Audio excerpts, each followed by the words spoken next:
Thank you for coming to the Innovation in Motion monthly thought leader gathering that focuses on online innovation and interactive marketing. We have some great speakers here tonight on the panel. Just a little bit of housekeeping. I'd like to thank Crowd Compass for being a sponsor and getting us in a bigger, nicer space. If anyone next month would like to watch this from the comfort of their own home, we live stream it at livestream.com/innovationinmotion, and the Twitter handle hashtag is #InPDX if you want to do that at all. So let me do a quick introduction, and then I want to take a little vote to kind of see who's in the room here, and then we're going to do intros with the speaker. So we have Scott Trepanier. Scott, did I say your last name right? Yeah, close. Trepanier. Trepanier? Trepanier. Trepanier? The French ending there. Trepanier. It's French. Okay, yes. All right. I knew I was going to struggle with it. Scott is from Columbia Sportswear. He's the senior manager of PR and promotions. Scott, thanks for being here. In the middle, we have Toban Zolman. Toban is from ShopIgnighter. He is the director of product management. Being here. And to my right is Kevin Murphy. Kevin Murphy is the Director of Digital Strategy from CMD. So we have three different types of panelists up here to talk about the social media leap of faith, which is the topic for this evening. But before we get into that, I'm going to take a little vote. And what I want to see is a show of hands so we can kind of give it a flavor, and the panelists can get a flavor of who's in the room. You have four options to pick from. Okay, and some of you might be able to pick two options, but you gotta raise your hand for just one. Okay, so option one, you're gonna raise your hand if you are, and don't do it yet, if you develop technology that leverages social media. We're gonna figure out who are the techie social media people here. Option two, B, is gonna be that you are a brand that leverages social media and PR for engagement. No word in a few minutes. Option three is if you're an agency or a consultant that helps brands leverage their social media. And option four is you have not yet taken the social media leap of faith and you're wondering if these three guys are going to push you off the cliff or put you in that skyrocket to the social media world. So quick show of hands. Develop technology that leverages social media. Who are the techie people? We got a few in the back. Oh, there's one in the middle. What about on the panel? Oh, there's one. Okay. Option B, you're a brand that leverages social media and PR for engagement. Okay. The third option, you're an agency or consultant that helps brands leverage.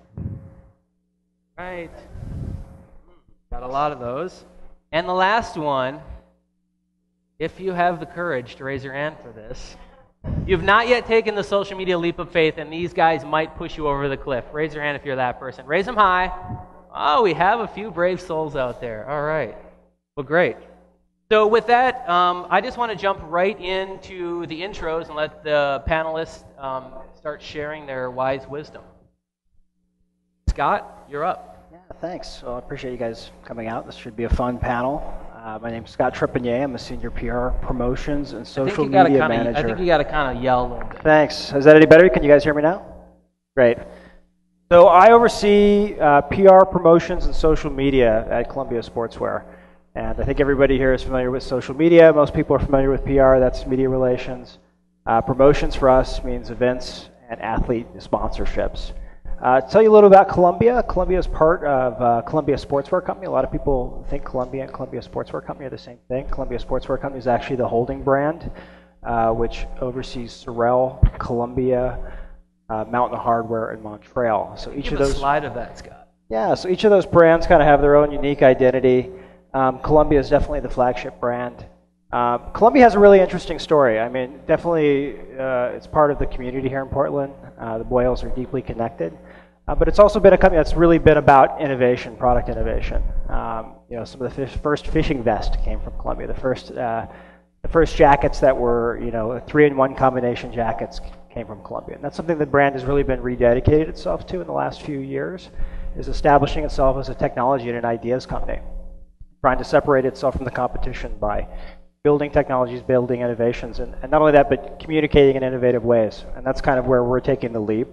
We are a little late to the game from a social media perspective, but in the past year, we've kind of doubled down our efforts and learned a lot of new lessons. And I think coming from a perspective of we're a little behind in the marketplace, we can kind of see what our competitors are doing and learn from their successes and mistakes. That gives us a good advantage, I think. Okay. Thanks. Hey, who's next? Kevin, CMD. I'm the Director of Digital Strategy. Feel free to tell me what that means later. CMD is a mid-sized integrated marketing agency, and we say integrated marketing agency because there's still about 5% of our work that's not digital.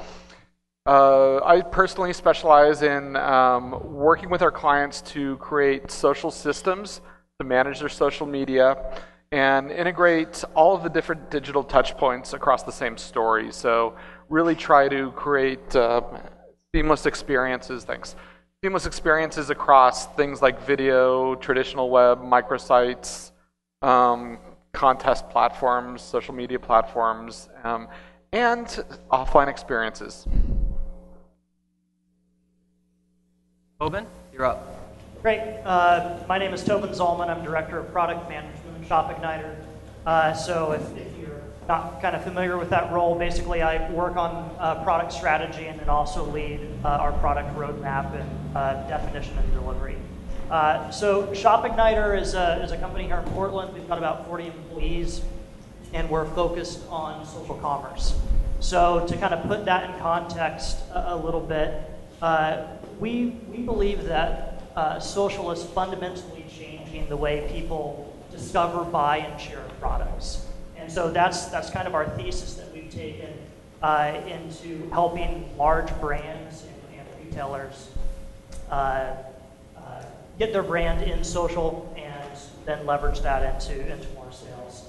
And so, we help people or help these brands in really a variety of ways to set campaigns and promotions to essentially leverage that.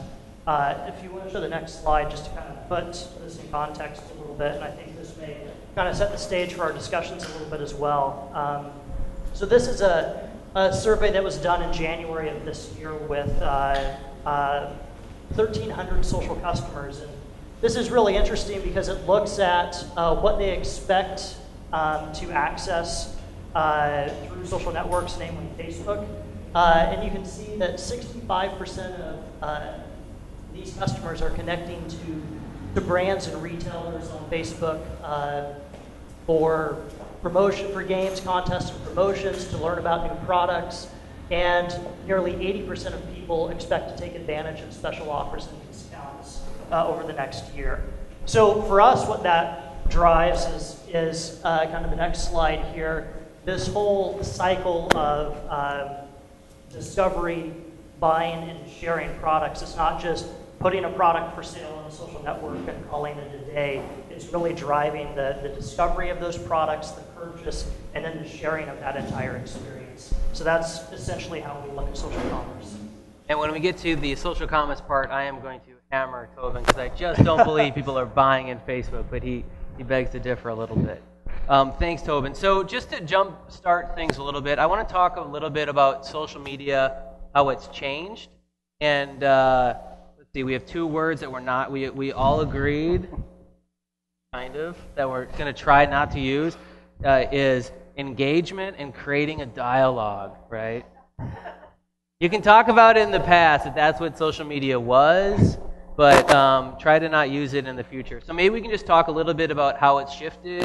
It might be interesting to hear that. Why don't we start out with digital strategists here, Kevin, and we'll kind of work our way through from a technical point and a brand point. In some ways, I think it's shifted quite a bit, but in a lot of disappointing ways, you still see some of the ongoing bad behaviors that we've seen for about 4 or 5 years now. I think the main area is you're starting to see a lot more specialization and focus, and diverging, which I think is really a good thing, diverging what I'd call community management from social marketing. And they're becoming very different things there. And you're seeing more specialization, social commerce, social promotion, and social advertising. And the growth of the industry has really created those niches. You guys want to add to that? I think an interesting trend is really at a macro level, looking how several years back social media was really an add-on. You develop your campaign, your brand positioning, and then we're like, how are we going to execute this from a social level? Definitely seen a transition into more of an integrated approach where social is just key to brand positioning, campaign positioning. And I think some really smart brands are moving into a new frame where they're ceding control and really letting the community take more responsibility over setting brand direction, setting product direction. And I think that's kind of the macro trend I'm most interested in. So the word community manager came up. So recently at Crowd Compass, we're hiring for a content writer and community manager. And so I joined the Google group, the community manager Google group, and I asked about, here's a few of the questions I'm going to ask during the interview process to try to figure out, who's a great fit and who's a joker. And then I got these really interesting emails back that like, well, Kevin, it actually sounds by your job description that you're looking for more of a social media marketer. And I was just interested in this term, and I'm thinking, okay, so is a community manager and social media marketer, is that really different? It seems to me to be the same thing. Any thoughts on that? Yeah, I mean, I have a thought. I think it kind of really depends on your organization and your level of specialization. I think ideally a social media marketer is also a great community manager because that's something they have to understand. But I think if your organization is complex enough and sophisticated enough that you have a marketing manager that looks at it, all the different aspects of social media, and that you can have someone who's owning that brand's voice in the community, that's great. But I think a lot of organizations are in that situation. Right, but that's what I'm doing as a social media marketer. Right, and so I'm wondering, what is this community manager? Is anyone in this group, in this Google group, or does anyone want to define community manager? I'm a member of the Google group. Here, I'm just going to give you the mic here. Can you hand the mic over, Howard? Just so that people who are on the live stream can hear it. So just want to make sure you guys are awake.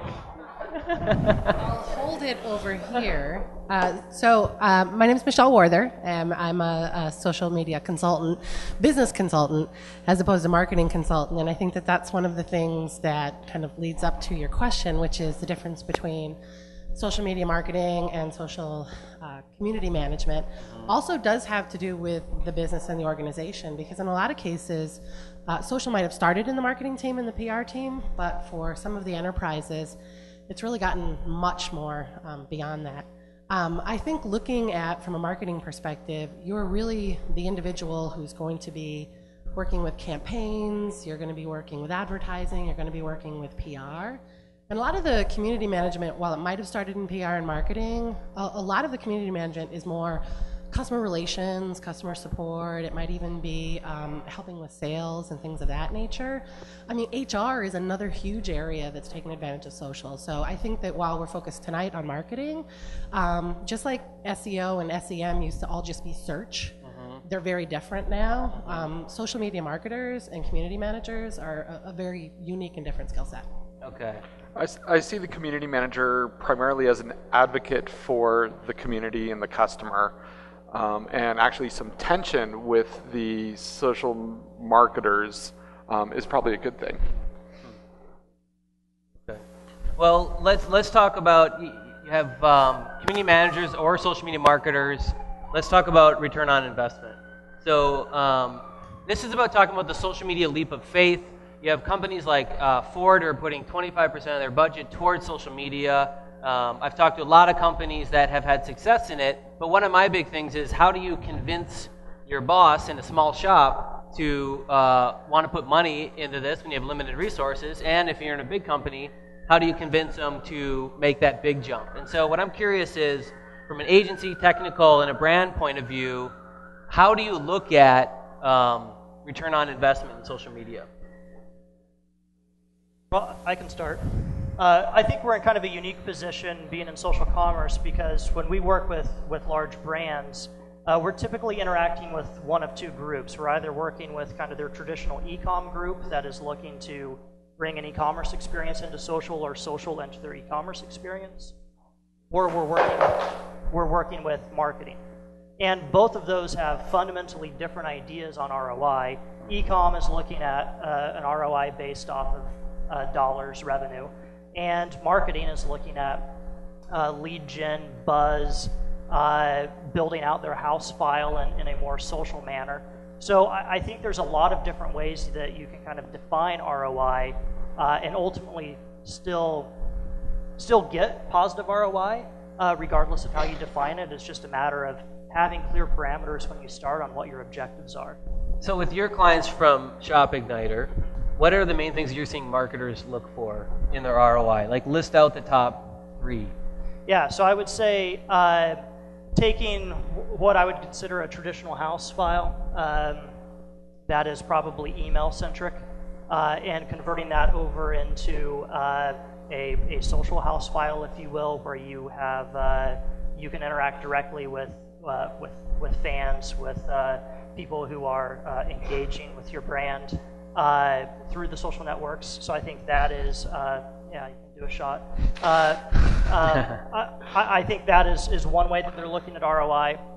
I think another way, which we were talking briefly about this before the panel started, that's still fairly nebulous, is defining buzz or measuring, quantifying the impact of likes, reaches on Twitter, things of that sort.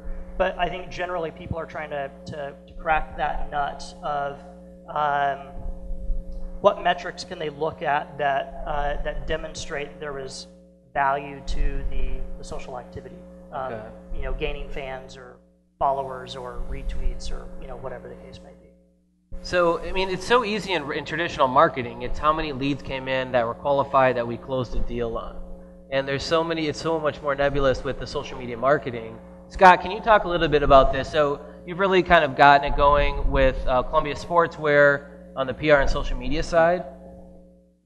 Do you have a free-for-all, or do you have to give a report to somebody and see if you get in trouble or not? Well, I think there's 2 ways to look at it. You can look at it at a macro level, and when you're trying to sell in the case for social media at the company, that's when it's really challenging, I think, because you have to, at a campaign level, you can be very specific with your measurements and ROIs. I can go in, for instance, if we're trying to drive traffic to ROI, that's very easy to prove out.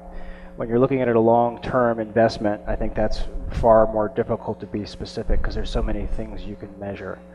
I think we look at the brand value we can add to different business groups. I think we can look at customer service and see, how many calls do we eliminate from the call center. I think we can look at what kind of business intelligence are we providing to our product teams around what products are resonating, which products are not. Those things aren't easily measurable, but we know they're good things for the business. So I think once you get down to the campaign level, it becomes a lot more easy to say, well, this has been shared this many times, this many shares is driving this many purchases. And another thing we look at is, honestly, we're in the wholesale business, so a lot of what we are in the business of doing is convincing our customers who buy our products and sell them at retail that we are effectively marketing on their behalf. And they're asking us to do social media. So I think we have to show examples of how we're engaging with our customers and communities through these mediums to even make those sales, to sell into our wholesale customers. That's the price of admission these days. Scott, what tools are you using to track all those conversations? Multiple countries, multiple brands? Well, that's a challenge. I mean, we're a global company. Most of our business is now overseas, there's lots of tools out there that I think this is a good discussion about how effective they are. There's a lot of promises thrown about around sentiment analysis, where people think they can look at tweets and use an algorithm to determine if they're positive or negative. I don't think they work pretty well. I think the best measurement is really a good community manager who is engaging, talking to your customers on a regular day basis, getting there knee deep and really get a sense for what's going on. It's not a perfect science. I think there's some folks trying to get there. I think when you get more into kind of the e-commerce space, that's something that is very measurable, but at a larger level. What tools are you guys using right now at Columbia Sport? We use CoTweet, we use Buddy Media. I think there's a lot of analytical tools built into those that give us some baseline data. And then when we are looking at specific campaigns, I think there's a lot of tools that are better at measuring video views, at conversion rates, and I think it really depends on the campaign what type of analytical tools we use. Okay. Kevin, can you talk a little bit about ROI? So a client's laying down a six-figure contract, bringing you in, big guns, and they're going to want to see a return on their investment. What are you going to tell them? What are the different areas they're going to look at? Usually try to get them to connect the measurement and what they're focused on for return on investment onto a pre-existing business goal.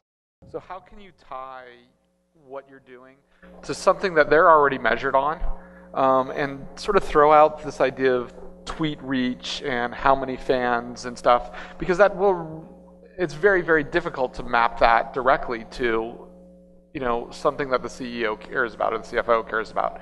So finding ways to go with the more traditional. What are you doing in terms of like lead generation? What are you doing in terms of capture?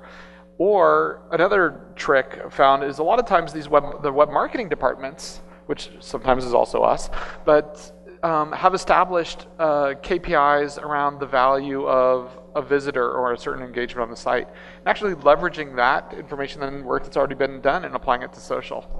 But steer away from we went down the path about a year ago working with a liquor brand where we actually tried to put dollar values on, how much is a like worth, how much is a fan worth. And what we found is you can't put a single value because every like and every fan and every retweet. A fan is worth $172.80. I think there's a report about it last month. But the value of each fan, like Facebook, you might, I'm going to have to use the word engagement. Oh man, take a shot.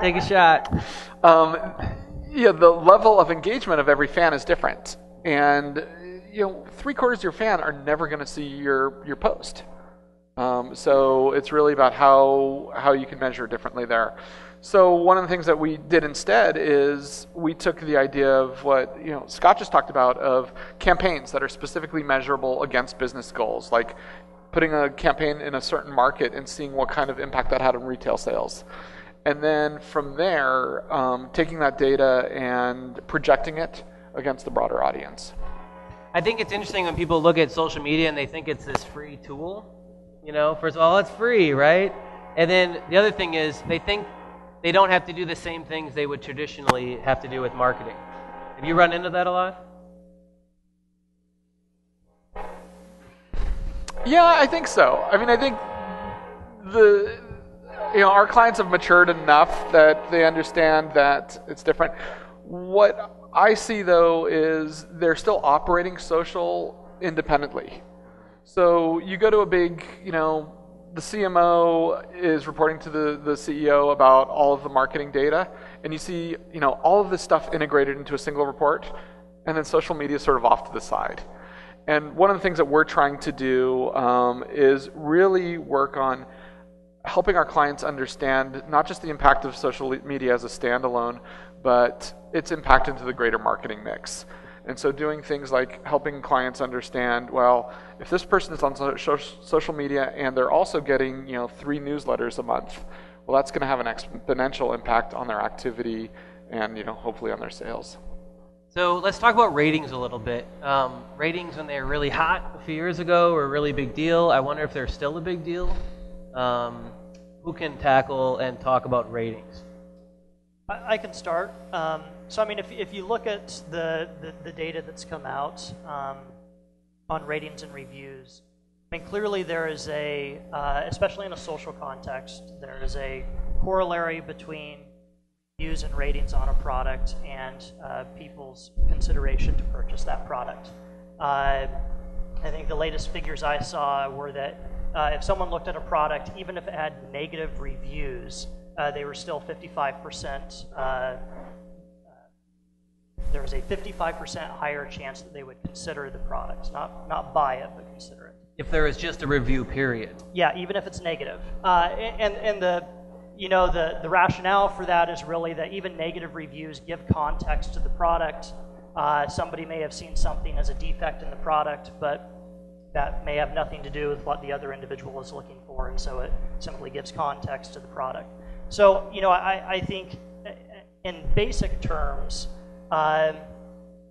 ratings and reviews have proven themselves out as being effective. I think what we're starting to see is a transition potentially away from just straight ratings and reviews to referrals, either based off of your social graph or potentially based off of an interest graph. So either friends that are recommending a product, or potentially may not be friends that are recommending it, but someone who has similar interests and experience or particular domain expertise on a topic, and that drives additional conversion. So I think that's kind of where that is headed. How far along is ShopIgnighter with the referral technology? So, look, you can build, and many people are, an entire company around ratings, reviews, and referrals. I think our position on it is that we're essentially looking to leverage a lot of Facebook's new technology. I think OG Actions, Open Graph Actions are, as well as just Open Graph data in general, are a great way for brands to be able to understand who is looking at their product, segment the audience based off of that ultimately, and also identify based on Open Graph Actions how people are interacting with their products, whether they want it, they've bought it. For some of our clients, they want to trade the product. So, I think our position on this is leveraging these sorts of Open Graph Actions to essentially try and build an interest graph, if you will, and use that to potentially drive referrals and wrap a social context around a product rather than go all in on ratings and reviews. Okay. Scott, you have brands all over? Ratings ratings. Yeah, I think they're incredibly valuable, and there's some really interesting ways to use them. I think each season we have pinnacle products and pinnacle technologies where we align all of our marketing messages around. And there's lots of ways to measure these, but increasingly we can look at our ratings on our e-commerce site as a way to see whether that's resonating with our fan base. So we can actually go and see, are these products that we're pushing, are those receiving the most likes? Are those being shared the most?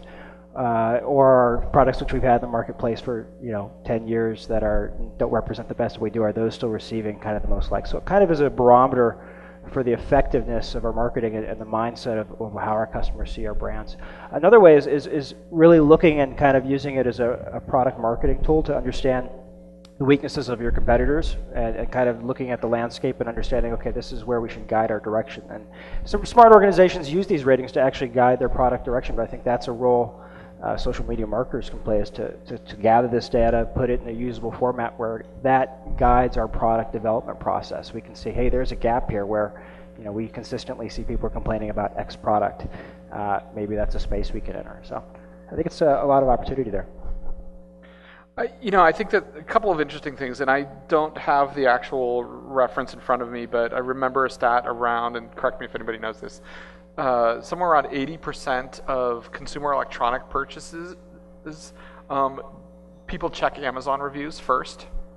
I don't know how well that extends to other products. The other thing that's interesting is a study that Bing sponsored, Microsoft sponsored back in November, showed that there are really two different types of products, and people behaved very, very differently when they were evaluating them online. There's the product where you've got a long buying cycle, very evaluative. And those people actually don't really shop socially for those as much as we think they would. Instead, they're going to an average of 4.1 websites before they make the decision, and it's a lot of those rating sites. And then what they do socially is they show their friends what they bought. Whereas something that's a critical, I need it now, it's solving a problem, 78% of the time, they go to their friends first, either socially or through word of mouth, to try to solve it, and they don't do all of those websites. So what you're seeing is sort of these two different product sort of categories where sometimes you'd think people would shop more socially, or I would assume people would shop more socially for those items that they're considering over time, but the opposite is true. They want their friends' opinions for those emergency, I need it now kind of things. How much does these ratings and reviews matter for Google search and local search results? Well, I mean, increasingly the search engines are relying on social intelligence to affect the rankings, and I think you're only going to see more and more of that as other signals, social signals increase, and the search engines look for how they're going to stack rank that data, and more people are putting more information into that social engine. I think it's only going to increase. I'm not a search engine marketing expert though, so Just tried to see the big I wonder picture. if anyone in the audience can answer that. You know, what I do after every innovation in motion is I sit down and I rate what an incredible meetup this is all over the place. And I just wonder if Google's going to catch me or not. Does anyone have any thoughts on that? On social media commenting? You know, what's going on with like gaming the system? There must be companies out there that can just do good comments and good ratings for you. Has Google gotten smart enough to be able to track this at all? Anyone want to comment on this? Anyone want to go up against Google? No, Google's still a mystery. All right. Oh, we got one over here. You want to grab the mic? Everybody buckle your seatbelts. The mic's going back. Name and company, please. Natural Products.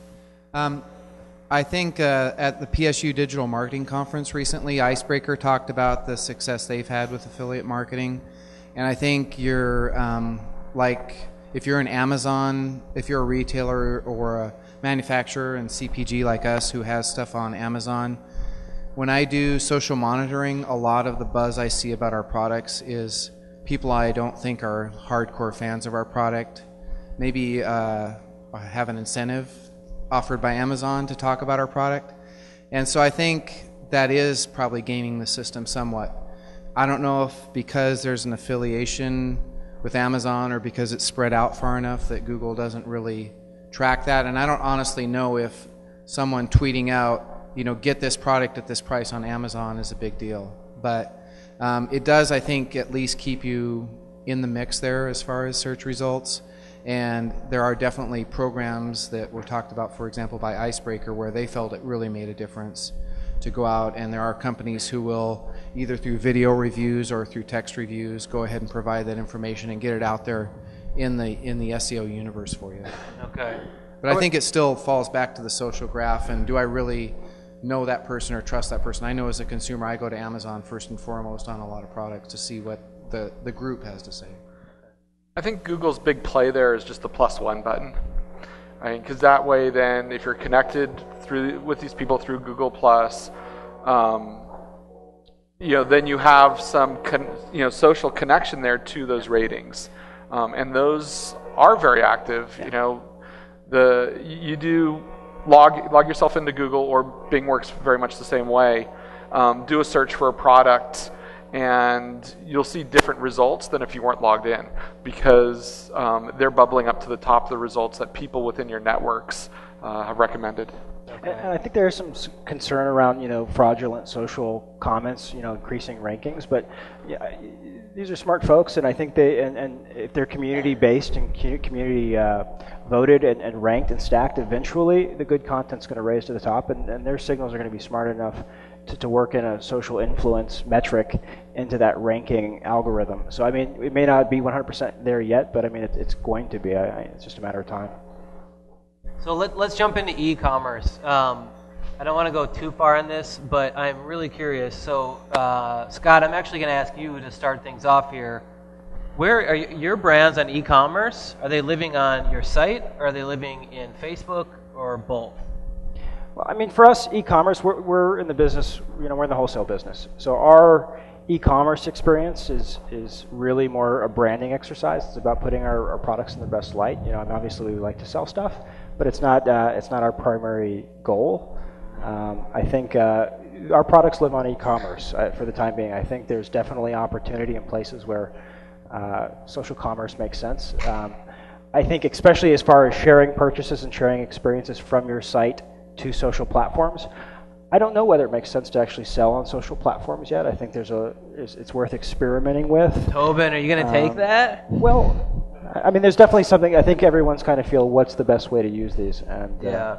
I mean, Yeah. Toban, you know, just to add in this, I do think ShopIgnighter is incredible, and I think you guys are like on the cusp of something that's going to be awesome. But I just wonder, like, is it here yet? Are you just waiting for this tidal wave, or am I missing it and it's there? I go to Facebook and I see these things. I've never bought from within Facebook.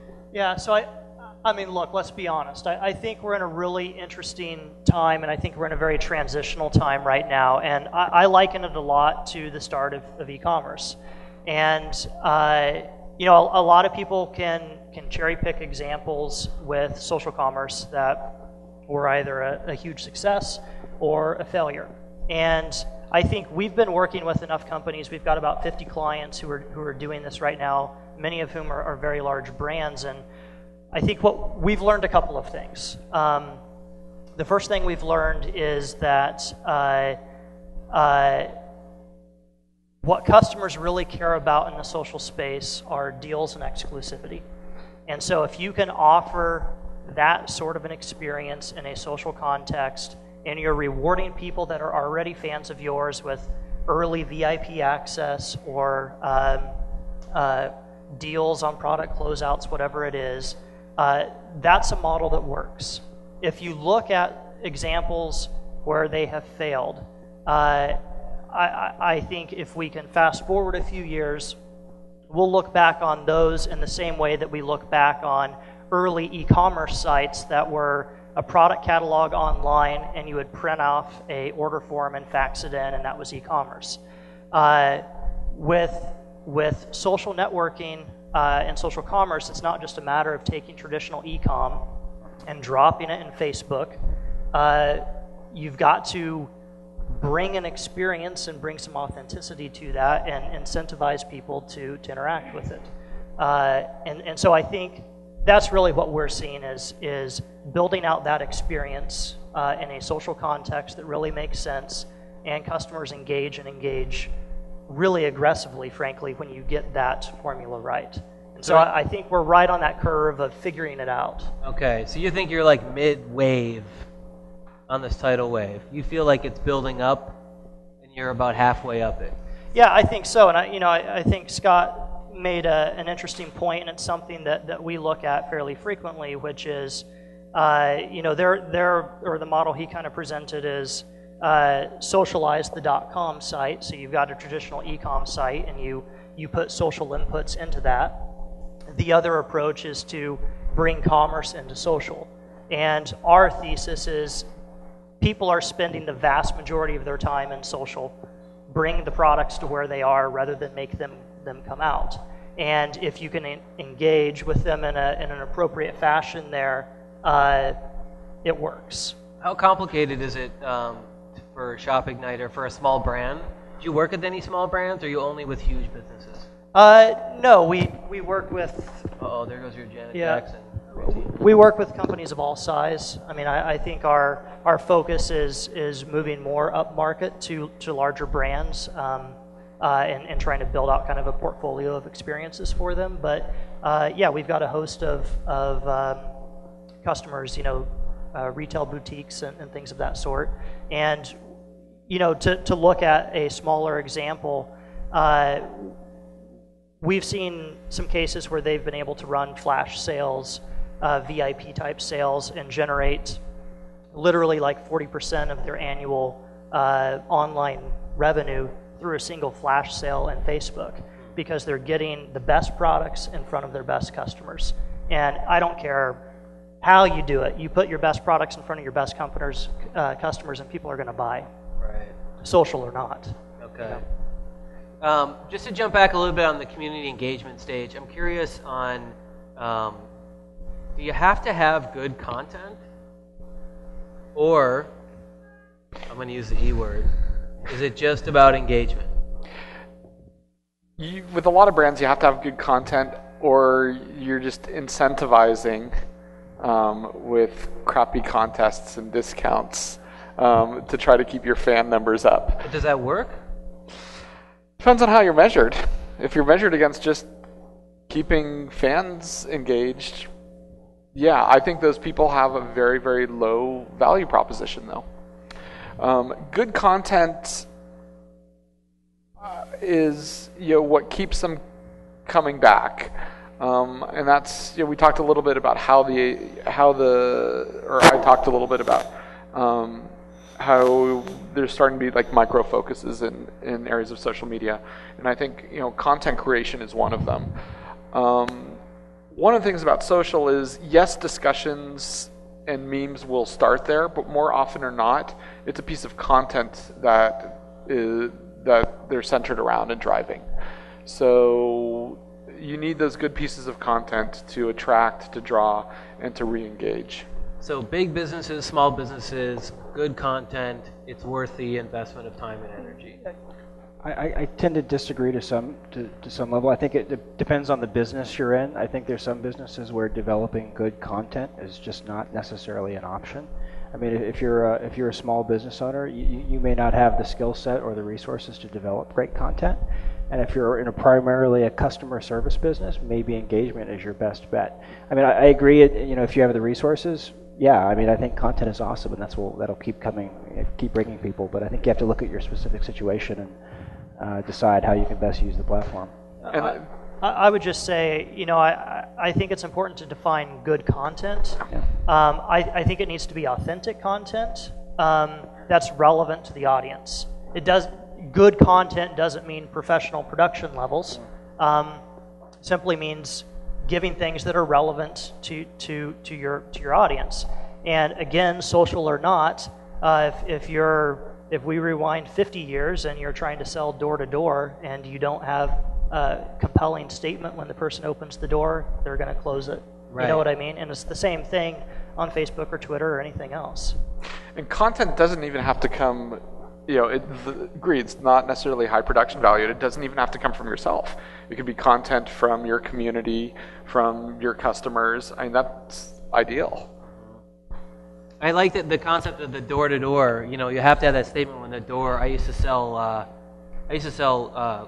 coupon books door-to-door. It was like the ultimate sales training, and man, you really had to have that line ready. And it's interesting of like this whole social media, how people think it's a different thing, but it's really not. It's the same deal, a couple different channels, but it's the same basic concepts on that.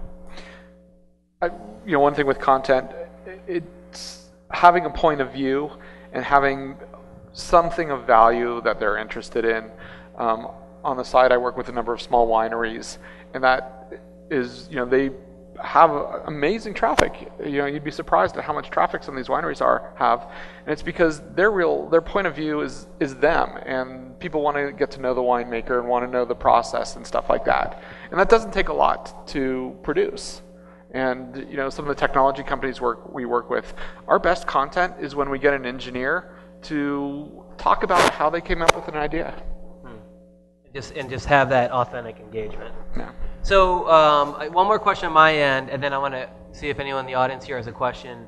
I was just looking at, we've implemented Salesforce recently at Crowd Compass, switched over from another CRM system, and I'm a fan of Radiant 6. It sounds like some people on the panel might not be a fan. Radiant 6, the listening tool, Salesforce, the contact manager, CRM tool.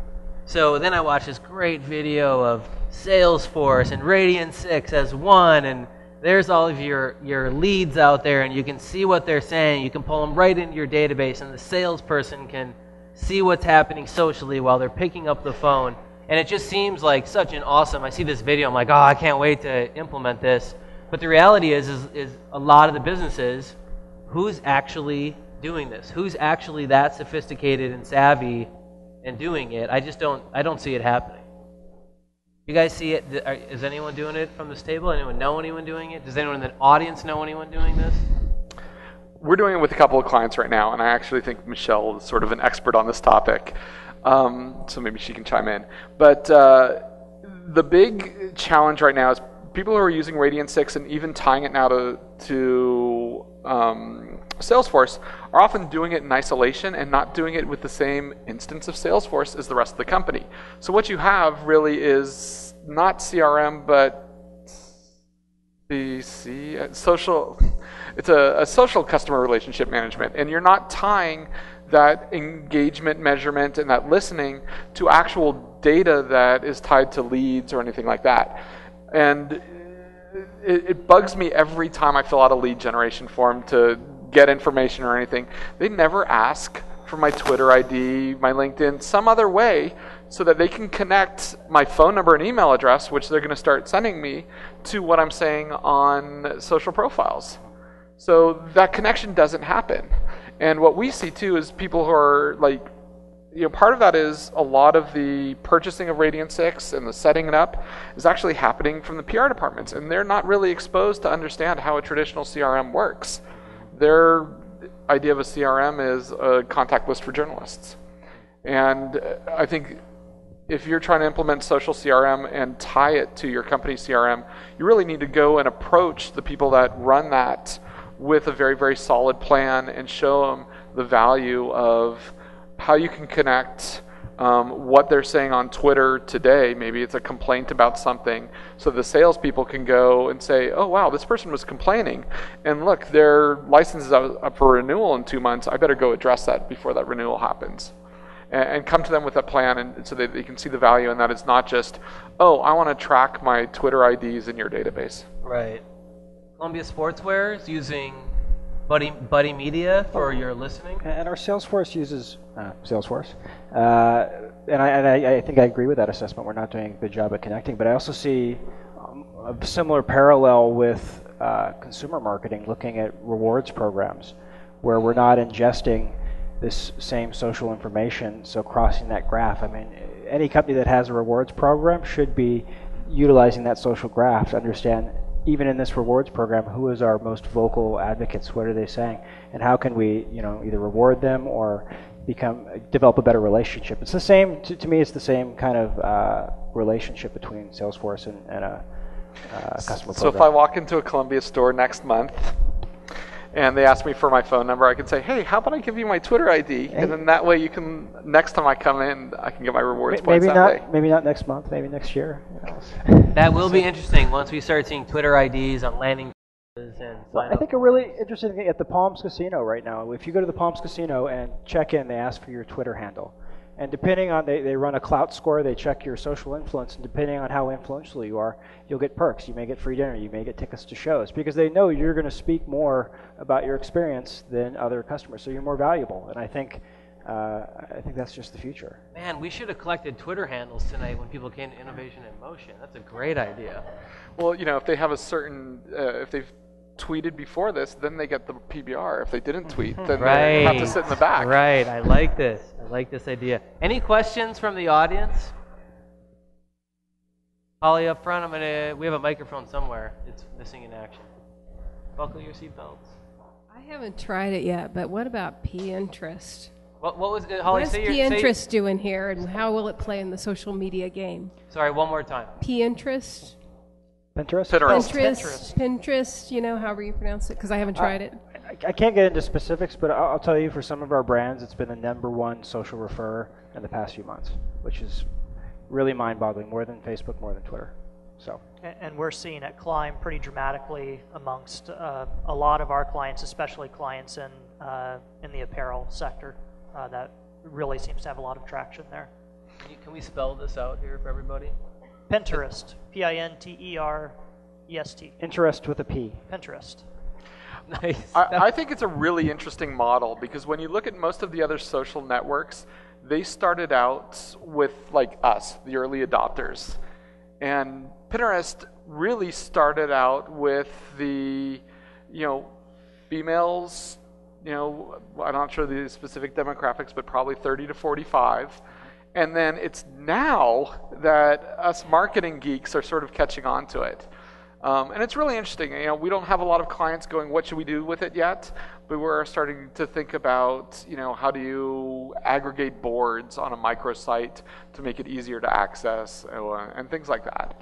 I think it does have a lot of challenges. I mean, as any young startup does, they have some massive copyright issues where you have some fair use protections using Facebook. Those don't apply in Pinterest, so you can be held responsible for reposting content, which a lot of people don't realize yet, and I think that's going to be a rude awakening in a few instances. I think.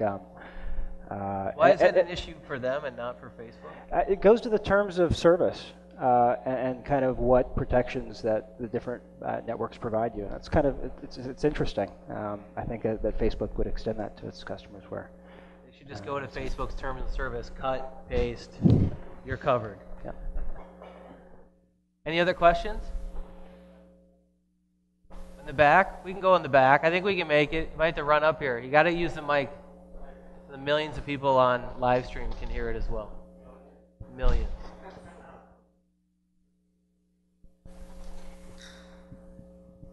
Name and company. Oh, okay. Spencer Crandall. I'm an independent consultant.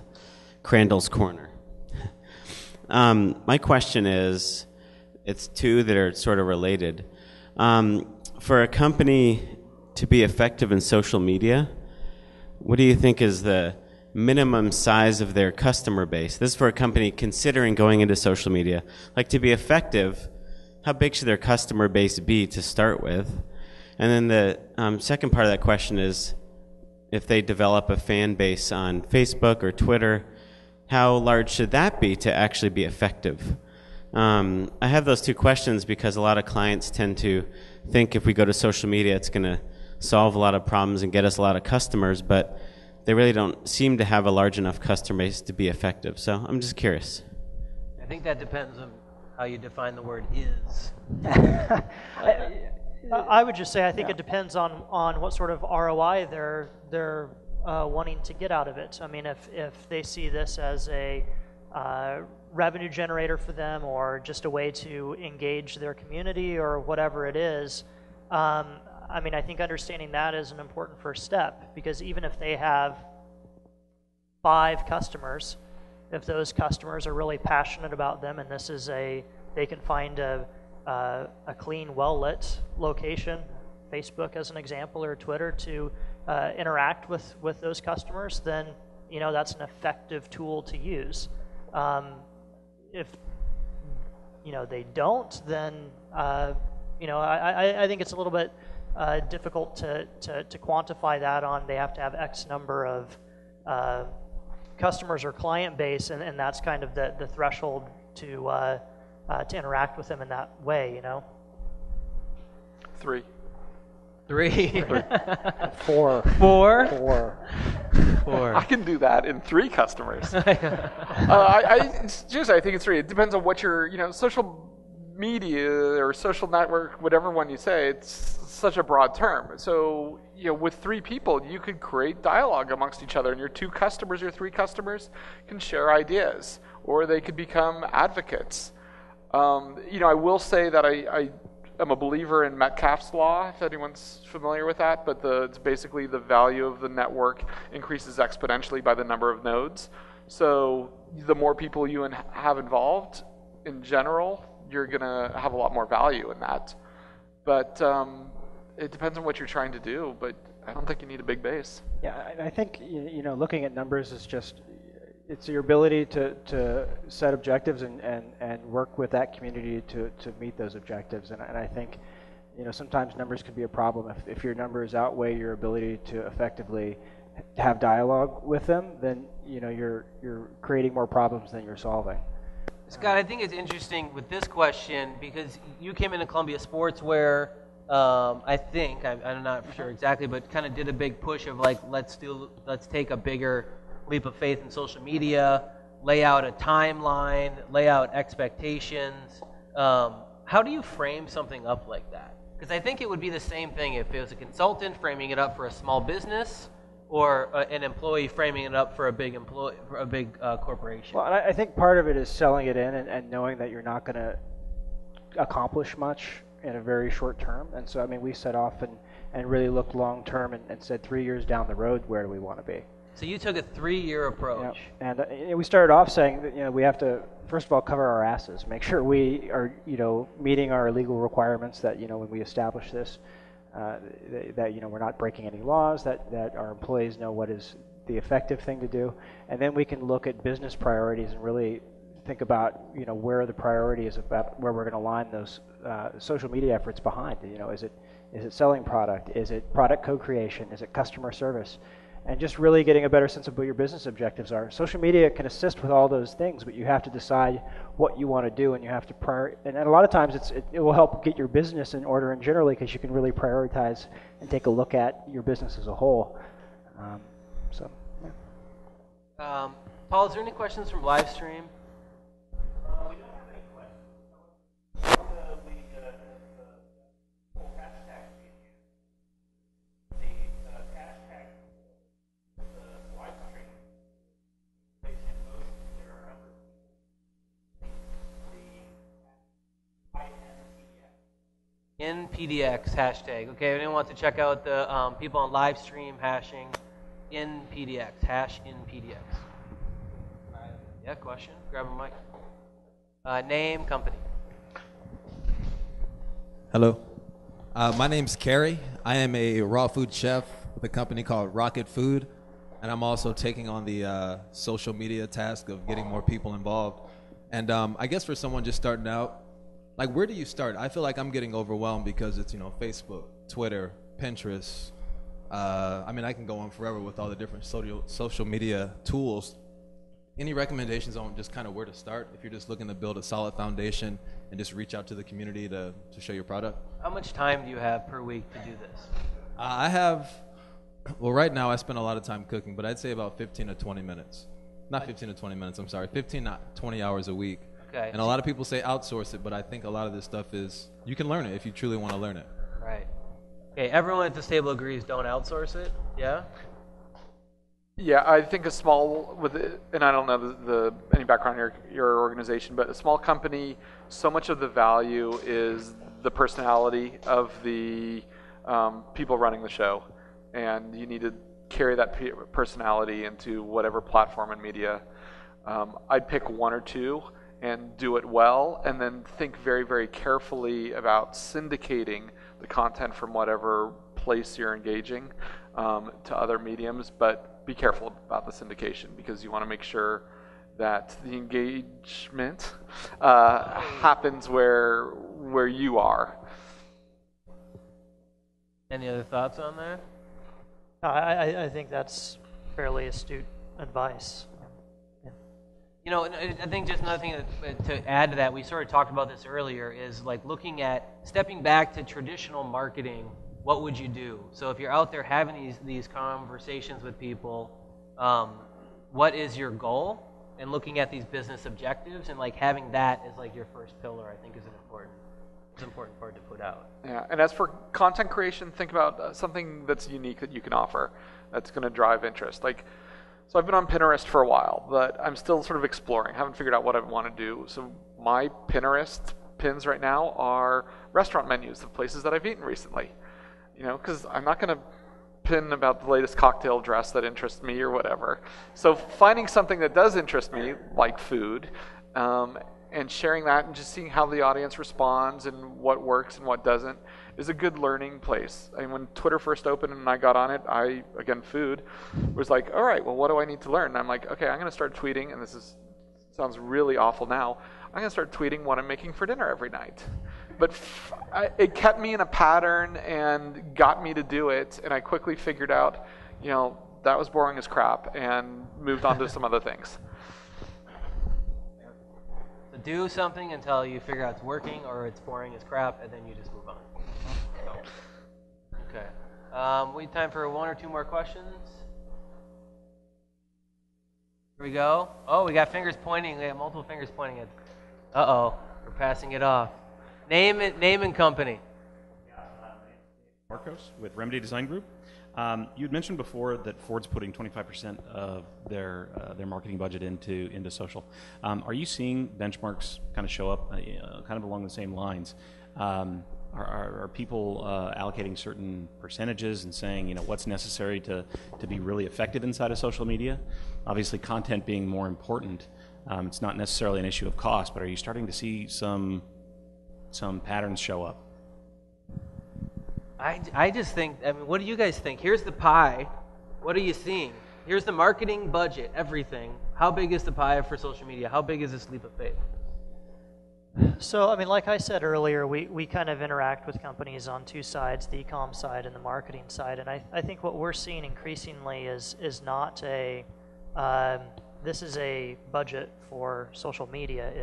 We have a marketing budget and integrated into that, and everything we do is social. And I think, frankly, that's the approach that makes sense, because social is not a separate channel that you can treat indifferently and just throw press releases on it or whatever and expect to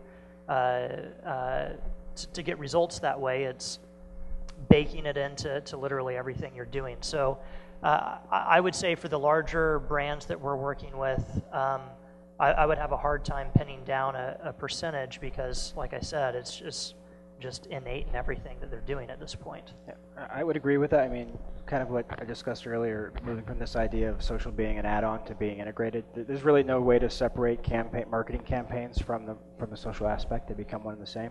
But additionally, I think social is even moving beyond the marketing department, and that budget is, you're going to have social in your product development teams. You're going to have social in recruiting. You're going to have social in every kind of aspect of your business eventually, where it's not even, it has some marketing components to it, but it's really a new way of doing business. That's going to be very hard to kind of look at a total budget line item at the end of the day. Because you're saying that traditional PR is integrating with social media, so you can't split it up.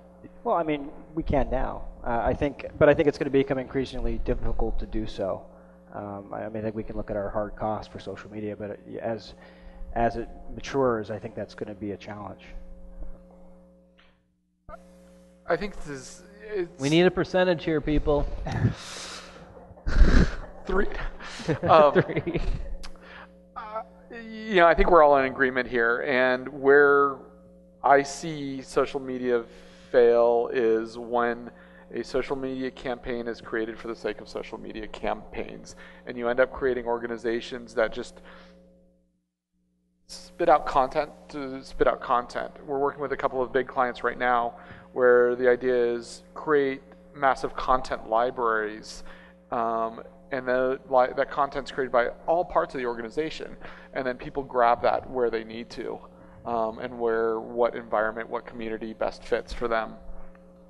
It's also, you can't, I haven't proposed, or we haven't done a website for a client since I've worked at CMD, where social media wasn't one of the major, not just, like on Facebook, but actual source of content. And the line is, blurring more and more over every day about what's social and what isn't. Okay. We're going to wrap it up here, but I want to do a down the line here, future predictions. Innovation in motion. You heard it here first. Where is social media going as far as the leap of faith and some trends coming down the pipeline? I think you're going to see massive consolidation in analytics services. There's just so many vendors out there trying to sell what is a very similar product. And I just, from a measurement standpoint, I just can't see that being sustainable long term. I guess what I would say is I think the trend of moving more and more to a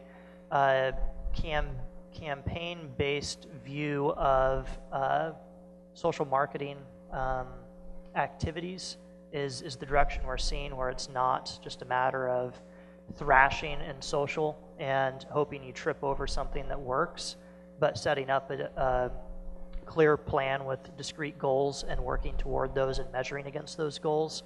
And I think that's a byproduct of starting to figure this out and understand what works and what doesn't. But we saw that start to happen in the last year and are seeing it really accelerate this year. All just media and content. It depends on how you manage it. Is that a prediction? Social media as a discipline by itself will always have guides, but I think it will just merge with the other core business operations with marketing at its core. So there will be no percentage split, like I was trying to get out of you guys. Okay, great.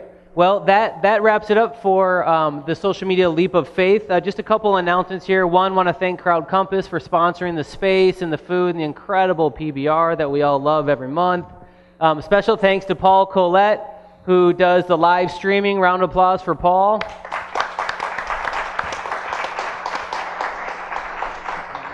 Next month, our topic is going to be mobile marketing madness. Make sure to hit that. The month after that is Video Killed the Radio Star. And then the June one's not set yet, but we're sort of debating having this community management versus clever spam discussion. I feel like we could talk for an entire hour around that. Just to wrap things up, would like to thank our panelists. We're going to be downstairs having a drink, so anyone's welcome to join us. Really great spot down here in the Ford building. So thanks everybody for coming in. Really appreciate it. Round of applause for our panelists.